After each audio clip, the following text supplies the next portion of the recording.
Hai mambang tanah, hai mambang tanah, mambang pokok, mambang daun, mambang buah, mambang panjang, mambang pendek, mambang bujur, mambang melintang, mambang gemuk, mambang kurus, mambang tua, mambang...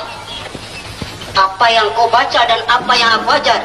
Aku tak ajar nih segala mambang bujur, mambang pendek, mambang persegi, mambang melintang. Hah, Aziz?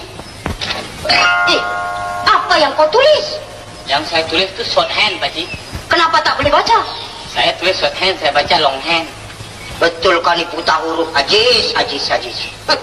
Ramli, coba baca. Oh, kalau saya baca kena berdiri, Pakcik. Berdiri. Bodoh atau baca. Hai mambang,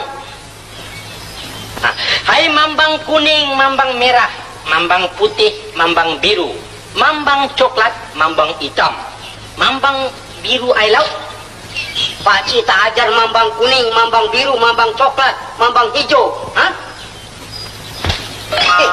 Ini apa yang kau tulis? Tulis Arab, Pakcik. Tulis Arab kenapa ke bawah?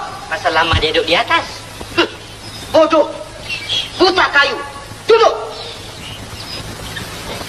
Kau yang tak tahu baca bodoh, kau bilang orang bodoh. Sekarang Sudin baca. Saya baca ya, Pakcik ya. Hai mambang tanah, mambang air, mambang api, mambang angin. Bagus. Mambang mabuk minum brandy. Di negeri mambang sana ada jual brandy? Apa ini yang kau gambar orang-orang nih? Ini bukan orang, Pakcik, mambang. Mambang kepala otak kau jambul.